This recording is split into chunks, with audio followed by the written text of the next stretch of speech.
Hello YouTube, I'm alive and well.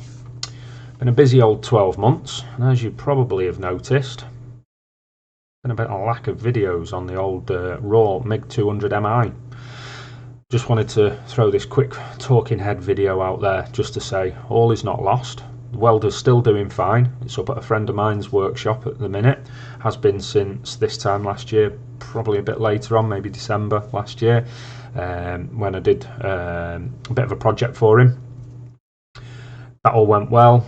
Welder did an absolutely outstanding job on welding up some, I think it was 2mm thick 50x50 box section into a frame that we were planning on making into like a little car trailer lift sort of thing.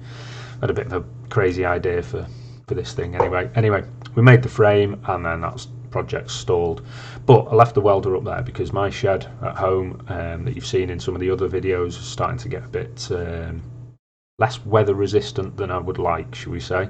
So good news is, the reason I'm putting this video up now is we've got a new shed coming on tomorrow, so that's going to need to get painted, put together. I'm going to put some insulation in it, board it out, hopefully, if fingers crossed the costs of materials aren't too prohibitive, get that looking all nice and good, and then that's family stuff's going in there. The old shed, I can then spend a bit of time, get it weather tight again, do the same in that, insulate it, board it, better electrics in. Both sheds will then be wired up to a better mains supply, and then we can get some videos done. So in the comments, I keep looking down here, sorry, because the my face is there and the camera's there. Anyway, yeah, comments, leave us some suggestions. Again, I know there's people asked loads of questions and wanted to see loads of things in the previous videos, but if you're watching this, bang a couple of suggestions in the comments below and we'll try and get to those ideas. I know there was some people wanted to see it, sort of see how much the Rohr could have, you know, what thickness it could weld up to, what maximum current was. Obviously it's still on a 13 amp plug top, so this is literally plugging it into standard UK socket on UK house electrics. I mean, I don't know if you can see in the background, my house is 50s, 40s, 50s, around there, so the electrics aren't fantastic. The old shed was wired in wet string, I think, if I'm lucky, sat inside some garden hose pipe from a previous owner, God knows. Anyway, I had no issues with it then, so I don't think the current draw is massive. But obviously we get to welding thicker stuff, it's going to be drawing more power. So I know some people wanted to see that. I have got some offcuts in the garage of some, I think I've got like 3-4mm steel, so we can try a few bits with them. Let us know what you want to see with that.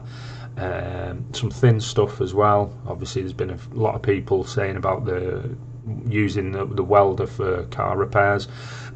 As you've seen in the previous videos, I've used it on my little French tin out in the garage, a little Peugeot 106, and it's welded that no problem. Even the rusty stuff, it's you always struggle on cars like that. The Saxos and the Peugeots, the 106s were the same. You know, they just rot in fresh air, for the want of a better way of looking at it, and didn't really struggle too much with it. So but it'd be interesting to see on clean metal, see how thin we can go. Obviously current draw on maximum settings would be one, and then there's been a few suggestions about, and questions, queries about using flux core. What are the results of that like? I haven't got any flux core wire, so if somebody's got like a few meters on, you know, they just want to run off for us on a roll or something that I can just wrap around a roll and try in the machine to do the videos, send me a message and I'll send you my address, and if I need to cover postage or something, no problem. You know, if you've got a part roll you want to send us, just again message us, I'll send you my address. It would be interesting to see, because like I say, I've not used that before. So yeah, we can address those issues. Again, if you've got any ideas what you want me to do, put them in the comments below. So the next thing was the amount of views, subscribers, comments, messages that I've had from these videos. Been absolutely fantastic, absolutely amazed by it. I never thought go from like 2 or 3 subscribers up to, like, I think not far off 300 now.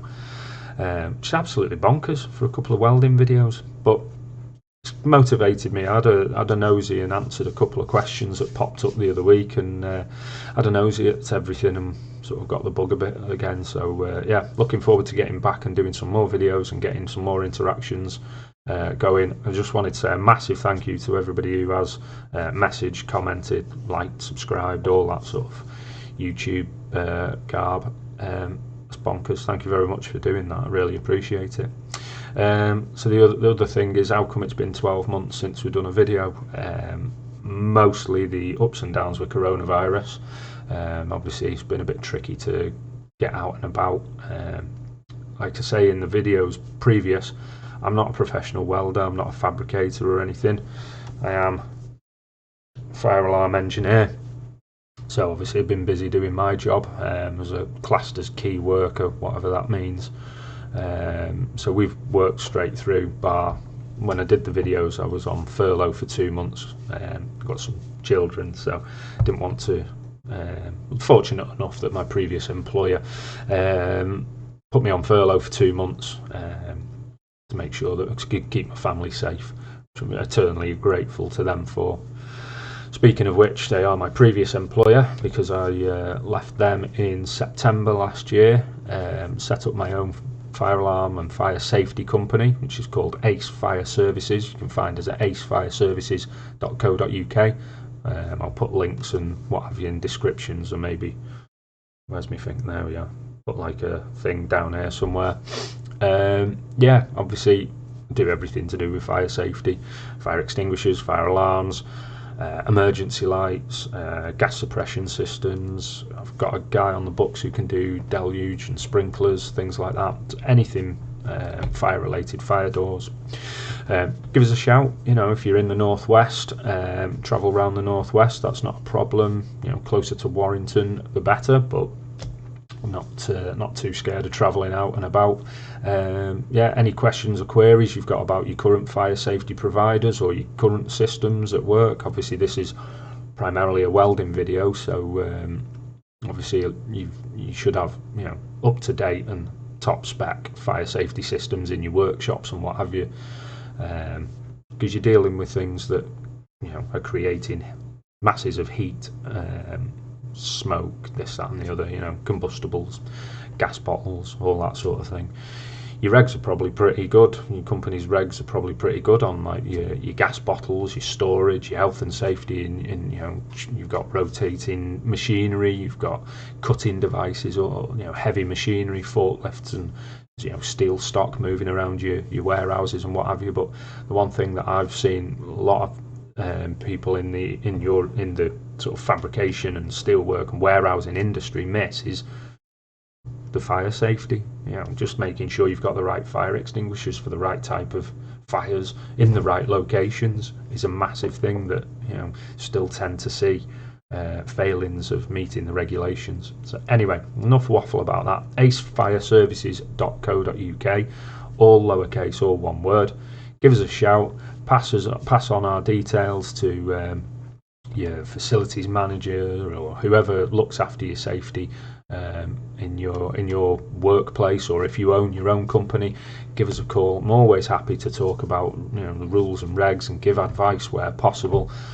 I set this company up on my own just because I know that I can do better in helping more and more people keep themselves out of court should the worst happen.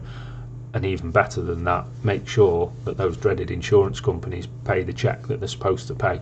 Because guess what's the first thing they look at if you have a fire? Doesn't matter whether it's a total loss or a small fire. First thing they're going to look at is, what was your fire safety standards like? Were you doing the right things with the right equipment at the right times? Give us a shout and I can help you out with that. And if we can keep one more person out of court, or get one more person a check when they've had a total loss from fire, makes my job more worthwhile. So anyway, that's pretty much all I wanted to say. I think a couple of minutes we've been going on now, so I'll leave you to the rest of your day. Thanks again for all the comments, all the likes, the subscriptions and everything. It's been absolutely brilliant. Really egged me on to get some more videos done with the Rohr MIG-200MI. So yeah, stay tuned. We shall be back soon. In the meantime, if you need any fire safety, give us a shout.